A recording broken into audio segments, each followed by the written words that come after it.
Okay, so this is the good, the bad and the ugly. This is the ugly stage. It's gone 3 o'clock and in the afternoon, and I've only just got out of my bed. I'm not having a great day health-wise today. I don't feel too great. I will talk about that in a little while, but I thought while I'm getting out of bed and getting freshened up, just to try and make myself feel a little better, I'd have a little chat with you. I've just cleansed my skin. I use the Elemis cleansing balm with a hot soft cloth. To me, it's the best product out there. If you take a makeup, I'm obviously not taking makeup off today, because I took it off like yesterday, if I even wore any. I can't remember. But yeah, if you take your makeup off, this it just melts it, and then the hot cloth, but it smells just divine. Smell like you've been in a spa. And I did have one of these for Christmas, 100-gram pot, and it's only just run out, and I've just treated myself to a new one with my birthday money that I was given for my birthday. So I've just done that, but I wasn't recording. Typical me. Still in my pyjamas, sorry. I don't think I'm going to get dressed today. Like I said, I don't feel too great. But I want to make myself feel a little bit better, so I thought I'd just try. And then the next thing I put on my face is a moisturiser.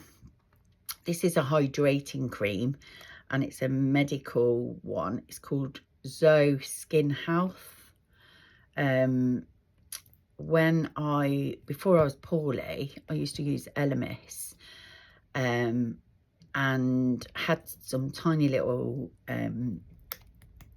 pots with some testers in from a health clinic and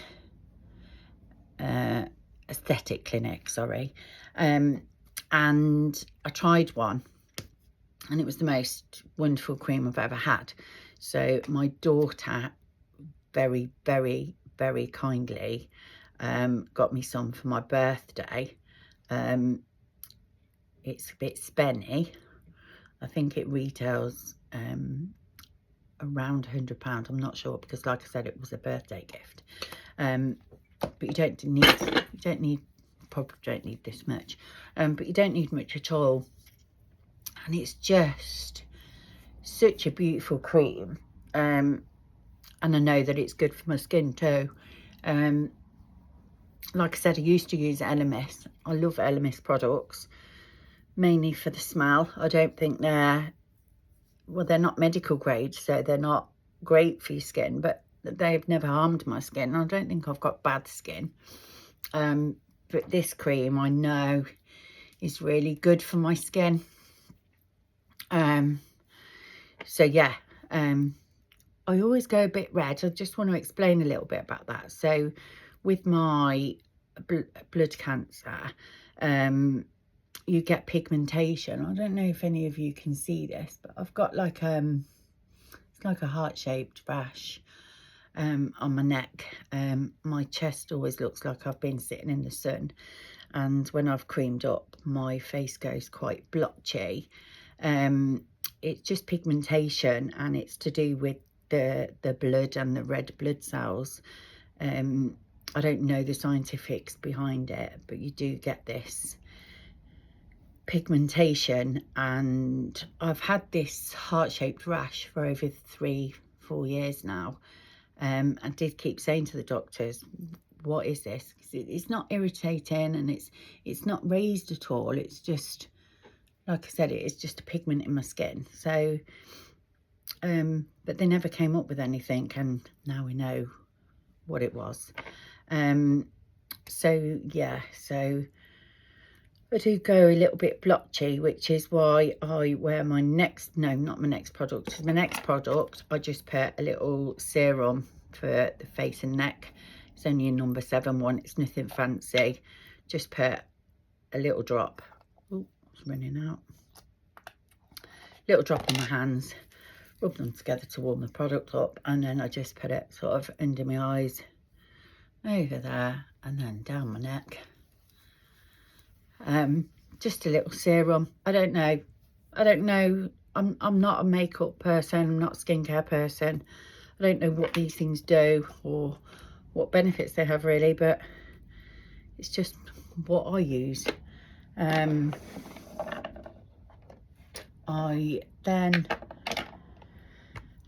I've got just an this is an Olay Eyes, so it's just an Olay product, and just makes your eyes feel a little bit more wide open than they are sometimes. And I think it looks after the skin, although I've said before I get terrible bags. I'm not rubbing that hard, it is very gentle, and then I just pat it. I get terrible bags because my sleep pattern isn't brilliant, and hasn't been for a long time. So yeah, so that's got a retinol in it. It's a night eye cream, but I use it every time I do my skin treatment. And then I put on, I think I've said before in the past, that I just wear a BB cream. This is it's the Zoe Skin Health as well, from the Aesthetic Clinic, same as my cream. It's a smart tone, so it goes to your skin tone. I just think it makes me look, you know, a little bit better than I do. It's just so just dab it. That's probably loads there, to be honest. It's hard to do this. I don't know how these people do get ready with me's, because it's hard to do it and show people at the same time. So just put that on, and I normally so it's got like a little tone, but it doesn't make you feel like you've got really heavy makeup on or anything, because you haven't. I'll just do I think that's a scratch I've got. It could be just another bit of pigmentation. Yeah, things are popping up all over the place, to be honest. And I don't know what I have to do, but hide that. It's a bit of a ugly mark. But yeah, so a little bit about my condition. So I noticed in early June that I was coming out in a lot of bruises, and down my legs and my arms and my body, and I didn't really know. Well, I wasn't hurting myself, I wasn't knocking myself or anything. This is a lip balm, so it's just like a lip balm, but it's coloured, and it's just an Avon one. I get really dry skin and lips. I don't know whether it's to do with the condition or the chemo, because I'm getting mixed up with both of them at the moment. But yeah, it's very dry, and this is probably the best one I've ever had. It stays on pretty much all day as well. And then to bring myself to life a little bit, I will put a little bit of mascara on. Sorry, that's not the prettiest pictures. But it just makes me feel a little bit more alive, a little bit of mascara. So yeah, that's my skincare. Wow. Anyway, I'll be brushing this in a minute. That looks a little bit red today. Anyhow, so yeah, I started coming out in bruises And I kept saying to my husband, oh, I keep getting bruises and things on my legs and arms. And we didn't think anything to it. Obviously, I realised that you're not supposed to just come out in bruises, especially if you're not knocking yourself or hurting yourself or anything. So, but I'd gone away with some girls from work just for a weekend for somebody's birthday, and we went on the Friday, and on the Saturday morning when we woke up, I said to the girls, oh, look at my legs and my shins, both shins, one down the very middle of my shin and one at the side of my shin, but they were black. And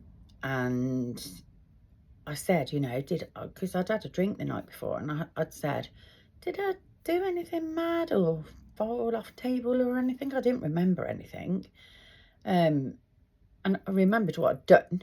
But I didn't, I thought, maybe I did get a little bit more drunk than I thought, and I'd fallen. But they said, no, I hadn't done anything, and we just couldn't work it out. Anyway, I came home on the Sunday, and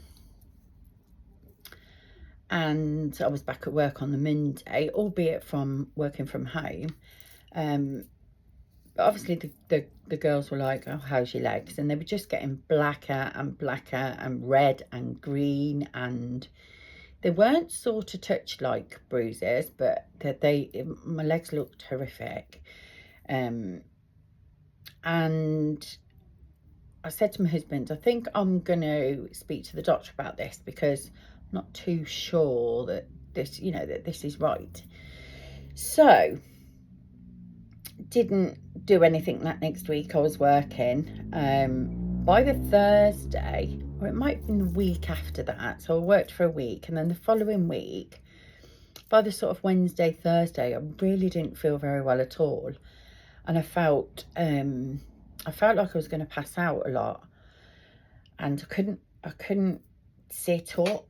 So I was working at my desk, and I couldn't sit up. I couldn't concentrate on the screens. I just needed to lay down. So I did. I went and lay down on my bed. And I've said before, I absolutely love my job, and I used to struggle to let anybody take it over and do it for me. So I even took like my laptop and my keyboard and mouse to bed, and I lay down in the bed and propped them up on boxes, and I was still doing my job. But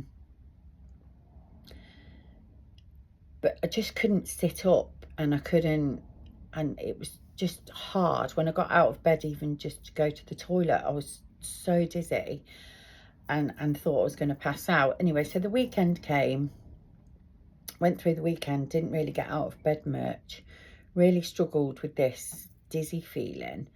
And on the Monday, I phoned the doctors and got an appointment. I had an appointment for the Tuesday morning. My friend Tracy took me to the appointment, and no, I went to that appointment on my own. Seen a doctor, told her about the dizziness. She checked obvious things like blood pressure, got me to walk up and down, said, oh, I think it's viral. I said, of course you think it's viral. I could have put a £100 bet on at the bookies that you were going to say it was viral. So she said, come back in a couple of days. So while I was there, I said to her, oh, you can just have a look at my legs, could you? I keep coming out in these bruises. Now, these bruises by them were the colour of this pyjama top. They were black, and it was both my legs. Anyway, I pulled my trousers up so she could see the bruises, and she nearly passed out herself. They were really quite bad. And she said, oh, that's a bit concerning. So I think we should get some blood testing. Go home. If you still feel dizzy in a couple of days, phone us back. If it gets worse, ring us back, and we'll see what these bloods come back with. Anyway, 2 days later, had a phone call from the doctor, who basically pretty much said on the phone, we're going to send you to a haematologist because we think you've got this blood disorder. So I said, oh, okay, how long will that take? And she said, oh, it'll take, you know, we never know with referrals, but we are pushing it through for you. So I said, oh, well, if it's not that quick, it's not that bad, is it? And she said, and that's when she said, and she just blatantly said it, Lisa, we think you've got blood cancer. And that was it. She never really said anything else. So then, of course, I started looking into it and trying to find out what it was. I was still really dizzy at this point, couldn't get out of bed. At this time, I couldn't cook, I just literally couldn't do anything. I was, you know, my husband was helping me get to the toilet, to the bathroom. I was so poorly. And twice in the next 3 weeks, I rang the helpline number, the emergency medical helpline number, and they sent an ambulance for me. The first time they didn't send an ambulance, they asked me to get to the hospital, not to drive, and if I felt more poorly on the way, then to get the person who was driving me to pull over, stop and call an ambulance immediately. I'd got pains in my shoulder and under my left rib, and I'd read that if it was this blood cancer that I'd got, then I'd possibly got an enlarged spleen, and this could indicate that it was rupturing, which was pretty scary. So yeah, I went to the hospital, spent the night there. They referred me for an ultrasound scan on my tummy, to see what was going on with my spleen. And anyway, come back and then phoned the doctors. I think I went to the hospital on a Thursday night, left it for the Friday because I thought, oh, they'll be getting the referral through. Phoned the doctors on the Monday, and I'd had a little note on my sorry, oh, that's better, I can see you. I'd had a little note on my doctor's notes that I can see, and a doctor had said, are we still doing referrals from the hospital due to the budget? Can we discuss this over coffee? Obviously to the other doctors, didn't realise I could see it. So I phoned them and I said, if you're going to have a discussion over coffee, I'll have milk with 2 sugars, please. Because you're not discussing me without me being there. And they swiftly got me another appointment then with another doctor. I went in and I said, look, I know what I've got. I've done all the research. I'd looked at all my blood results and the numbers and the statistic things, and I'd delved deeply, not just Google. I'd done proper like research papers, found them, and done a little bit of digging, and I knew then that I'd got polycythemia rubra vera. And I said to the doctor, I said this to the GP, this is what I've got, I know what it is. I need to see a haematologist. It looks like you've not referred me to the haematologist. You're not referring me for my ultrasound scan. This is a cancer and you do have to act upon it. He was quite upset with how the practice had looked after me. Apparently I had all these elevated things 3 to 4 years ago, probably when I started mentioning this rash to them. I get this pigmented rash, and I think it all stemmed from then. So I think I've had this 3-4 years, maybe longer, but that's when I'd noticed symptoms, and my bloods were elevated. Anyhow, so the new GP that I was seeing, he said, absolutely, I will do what I can to help.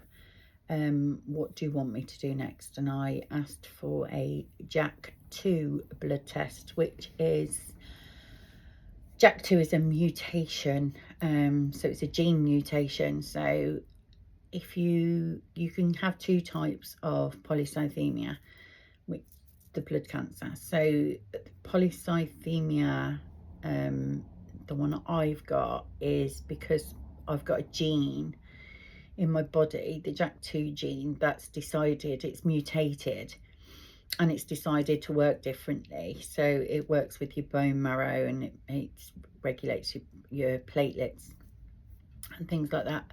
I'm not going to go too much into that because that's all scientific rubbish, unless anybody is interested, and then I can do a one-to-one or whatever and tell you what I know. But yeah, so I've got my genes have mutated and decided to work a different way. Basically, they're working against what they're supposed to be doing, and they're doing everything wrong. But you can also have a secondary polycythemia, which is due to how you look after yourself, sort of thing. So it could be alcohol, too much excessive alcohol, excessive food consumption, overweight, like lots and lots of different things. But mine is actually in my body, and there's nothing I could have done to stop it happening, and there's nothing I can do to reverse it. It's just like a brainwave of your body that decides to do something different. So yeah, mine's a mutation form. So yeah, that's how it all started. I was very busy last week with my birthday and everything, but I've noticed this last week that I've started to come out in a lot more bruising again. Got quite a few down my legs, a couple on my arms, and my shoulders hurting again, and my spleen, getting a little bit of pain from that today.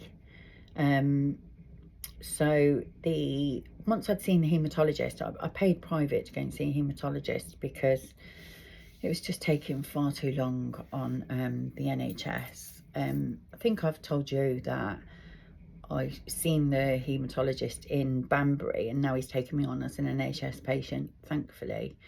But I still go to Banbury. But that's immediately started what they call venesections, which is they take your blood away. So my blood, my platelets, I'm making far too many. So my blood's really, really thick. And if you've got thick blood, it's not going around your body properly, and it's not oxygenating everything properly. So the main thing that they do is to get rid of some of your blood, because you're making and making and making so much, and it just keeps making and making and making again. They can't really stop that. They can try and slow it down, but they can't stop it. So I will always probably have to have what they call venesections, which is where they take your blood. So it's just like giving blood, but obviously they can't give it to anybody else because your blood's pretty crap, and it's got the C in it, so nobody wants that. So yeah, so I had some venesections. I had 4, because my levels just weren't coming down enough, and then that's when I started the chemotherapy tablets. I'm so sorry, my phone's ringing. Stop now. So then they put you on the chemotherapy tablets, and that keeps it down at a level as best they can. I have been advised that it will thicken back up and creep back up because the platelets will just keep going. So I'll have to have probably more venesections, and I don't know if how I'm feeling this week and the bruising and the pains coming back and stuff. And my dizziness completely went after my 4th venesection, which was brilliant. But I do get episodes of dizziness now. Like, I'm not completely dizzy all the time, but I have episodes. So sometimes I get out of bed and I feel a bit dizzy. Sometimes if I'm cooking, I feel a bit dizzy. Sometimes even just sitting here, I go a bit, I feel a bit dizzy. Hydration is key. So I have, like I've said before, I have to drink a lot of water. That keeps things going. So when I do feel a bit more dizzy, I just tend to drink a lot more water, and hopefully that eases it off a bit. But I don't know if how I'm feeling now is because I'm possibly due a venesection or something. But I see my haematologist on the 13th of November. So he'll do all my bloods and find out what's going on, and if I need anything like that, I'll start that program again. But still stick with the chemo if it's doing what it's supposed to be doing. So the last time I seen him, it did say it is doing what it's meant to be doing, and he was pleased with it. So to stick with what I'm on, which is 2 tablets every day. So yeah, so I don't know if that's interesting to anybody or not, but I just thought I wanted to explain a little bit. The fatigue is with both. So the blood cancer and the chemo both give you fatigue. So I've got double fatigue, which, you know, is just something I've got. And when I first got poorly and I was first diagnosed, I was really, really quite unwell, and felt very, very ill with it. Whereas now I'm obviously still unwell. I still get tired, have days where I don't get out of bed at all, or days like today when it's 3 o'clock in the afternoon and I've just got out of bed. And I probably won't do much today. I'm hoping someone else will cook dinner or something today. But yeah, so I'm still not 100%, but I'm so much better than I was pre and initial diagnosis. So the treatment's clearly working. And the last time I seen the haematologist and I said about the fatigue, and he said that that's possibly your new normal, which is okay, because at the moment I'm not working, and I've got a great support network that if I feel tired, I can just go back to bed and rest as much as I need to. But yeah, that was a bit serious, wasn't it? So first you see my ugly mug. That's still an ugly mug, but with a bit of skincare on it. And then a little bit deep conversation. But then I wanted to talk to you about this brush. I did mention it the other day. So my sister got me this brush. And I'll just read it out to you a little bit. I have to put my other glasses on for that, because anybody who knows me knows I've always got one pair on my head. So the story is, so the chap who made it was on actually on Dragon's Den, that I've found out since. Haven't watched it yet, and I don't know if they invested in him or not. But his name's Tim Binnington, and he was a hairdresser. So he's been a hairdresser for 25 years, and his wife was diagnosed, it says, a life-threatening disease, a life-threatening illness. I know that it was cancer. I don't know what one or anything. But he noticed that she wasn't using brushes on her hair. She'd just run her fingers through her hair, and he kept an eye on it and kept seeing her doing this, and then asked her, and she said just brushes were too harsh on her head. Now my scalp, I have said about my hair falling out, but my scalp is so tender. I touch it a lot because it just feels sore a lot. It's just a very tender scalp. I was advised not to use any sort of shampoos that are harsh at all. So I was advised that baby shampoo and conditioner is probably the best thing for me. So that's what I wash my hair in now, baby shampoo and conditioner. Because your scalp's tender, they do advise not to use hair products like hair lacquer or anything like that, and not to dye your hair, which is my hair looks a bit of a mess because it is due to have a nice blonde put on it, but unfortunately I think this grey is going to just continue and I'm going to grow grey gracefully. I don't know about gracefully, but grow grey. So yeah, so I haven't been doing anything with my hair. I do brush my hair, but not very often, and I wear my hair up a lot because just to get it out of my way. So anyway, this brush, so it says, our story, Tim Binnington created the Manta, it's called Manta, for his wife who lost her hair due to a life-threatening illness. As it grew back, she wanted to treat it as gently as possible to minimise breakage. So combining his 25 years of hands-on hairdressing with the latest materials and technology, he developed the brush.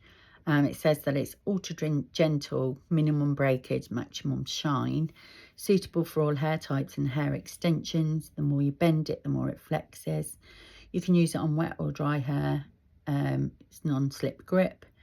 It's anti-static and heat resistant up to 80 degrees centigrade, and it comes in a little pouch. Brush your way to healthier hair and scalp, as gentle as running your fingers through your hair. So I've never seen it before. Like I said, my sister got it me for my birthday, and it does come in a lovely little box, and then you do get a lovely little travel pouch. And it does say in the instructions, so it's just like this. Looks a bit like a dog grooming brush, to be honest, but it's really flexible, and it's just like you can bend it and do anything you want with it. So you hold it in your hand like that, and you can sort of grab hold of your hair, and it is really gentle. It's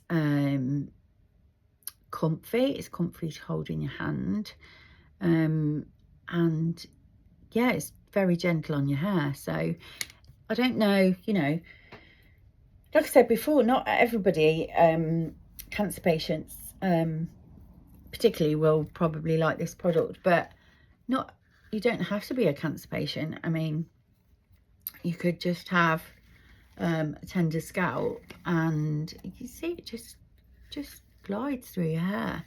Anybody who knows me before knows that I get very tangly hair, so it just tangle because it's so fine. I mean, I've always had fine hair. I've got a lot of hair, but it's always been fine. Look at that regrowth of that grey. But it's prone to tangle quite badly, and this is, nobody can tell you how something feels because only you can feel what it feels, but we can try and tell you, and it's just so gentle. It's not rough at all, goes through your hair very with the look, it's just, and I think it's making it quite shiny. Rare occasion that you see me with my hair down because my hair gets on my nerves. Talking of my hair, I am quite a lot's fell out actually, and it's all over me. Sorry about that. It's a everyday thing now. Anyway, talking of my hair, so I'm not going to lose my hair like people do on chemotherapy. That's not going to happen. My hair's going to thin, and it is very thin. And like I said, a lot is falling out. But anybody who knows me knows that I've changed my hair a lot over the years, and it grows so fast. So not that long ago, I had it cut to here, and I've already got a couple of inches. My hair grows, and I wear my hair quite long. But I've also had my hair cut very short. I dye my hair different colours. I've been orange, pink, burgundy. I went black once, which really wasn't for me. I look like Morticia.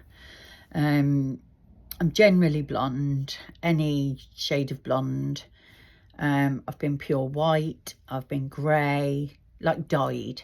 So I do tend to mess around with my hair a lot, and I have done in the past. Now I'm not allowed. So I'm definitely thinking of getting like a short pixie cut. One, it will get rid of all this crappy little blonde dye that I've got, and bring out my natural grey colour, and see if we can just grow naturally grey nicely. And two, just to eliminate this blooming hair all over the place all the time, because it's not nice to lose your hair, and I don't want the sadness of it, to be honest. I'd rather just get rid of it and have it. Look, I'm not going to go bald or drastically shave my head, because like I said, I'm not going to lose all my hair. It's just going to thin out. So I am considering that. I'm just going to tie it up again now, because that's me. So yeah, you might see me one day with a little short grey pixie cut. I'm sure I'll document it if it happens. I don't care what my hair looks like today, to be honest. I don't feel great, like I said at the beginning. It's been a bit of a tough day today, but I'm not going to end feeling all sorry for myself and all miserable, because I had some brilliant news today. So again, anybody who does know me and knows me quite well will know that I am a massive Bon Jovi fan, and always have been, always will be. I love everything about Jon Bon Jovi. I love his voice, I love his looks, I love his arse. I love his music. I love his work ethic. I love his, he works a lot with charities and the homeless, and I just love everything about him. I think he's such a good soul. And I've been to see band quite a few times now. The last time I went to see him, his voice wasn't great, and I was like, oh, there's something not quite right here. And then it came out that he'd got something wrong with one of his vocal cords, and he had to have surgery. So he had his surgery, and he's been singing and strengthening his voice. I didn't know whether he'd ever tour again. I did think he'll bring an album out because of his work ethic, and he was never going to let it go. Maybe different type of voice. But on the day before my birthday, thanks John, he announced a tour. He's doing a few nights in Madison Square Gardens in New York, which would be the perfect place to see him. But I can't, at the moment I can't fly because of my enlarged spleen. And we didn't say, so the risk are, so with my thick blood, the risk, so the bone cancer, it's not bone, the blood cancer won't actually kill me, but the risk of a heart attack, a stroke, a deep vein thrombosis or a pulmonary embolism is possibly what would get me with having thick blood. So I'm, as long as you know, I take the chemotherapy, I'm also on a baby aspirin every day to keep the blood as thin as possible to stop those things happening. So another reason why I can't fly is because I could have a DVT. But anyway, so yeah, New York, and he then announced that he's going to do a night in Edinburgh, a night in Dublin, and a night at Wembley in London. Because I'm not working at the moment, so the night before my birthday, my husband, we sat down for tea, and my husband said, "Oh, your mate's just announced a tour." And I hadn't looked at my phone, so I am in the Bon Jovi fan club, but I hadn't looked at my phone, so I hadn't seen any emails or anything. And I said, "Is he?" And he said, "Yeah." So when I looked, I said, "Oh, because I'm not working, obviously we're not in, the finances aren't quite the same as they were when I was working." So I said, "Oh, well, that's great, because I won't be able to go, will I?" Anyway, he said, "Have a look when the tickets come out, see what they are. I will treat you to that." So it's next year, it's next September. So I'm hoping that, you know, I get well, a little bit more well, and I'm able to go. And he said, "I'll take you and I'll treat you, and we'll stay over for the night in London." Obviously I've had to go for seated. I can't do the on the grass anymore. I just wouldn't be able to manage that. So my daughter kindly rang Wembley and registered me there because I'm disabled. I'm classed as disabled, and I've got a blue badge that helps me park places and things, and nearer to stores and whatever. So she phoned them and she asked them, because if you're disabled, you don't go through Ticketmaster or all the event places, you go direct to the venue. Anyway, they normally takes about 4 weeks to get like an ID verification through that you are disabled. But my daughter spoke to the lady and she rushed it through. And this morning I spent just under 2 hours on the telephone to them, and I bagged myself 2 tickets. So I am going to see my John in London next year. So I'm very, very excited about that. And it did lift me a little bit this morning. As I said, I didn't feel too great. So I was just buzzing after that for about an hour before I went into sleep mode. But yeah, I'm so excited. So yeah, a little bit of a odd one, this one. Bit of a Beauty and the Beast at the beginning. Well, Beast at the beginning and hopefully Beauty now. Hello. Not really, I'm not. And a little bit about how I got my diagnosis. And chat about hair and my new fantastic brush, and then to end with my really great news that I'm going to see John Bon Jovi next year. So yeah, very excited about that. I'm gonna call it up now because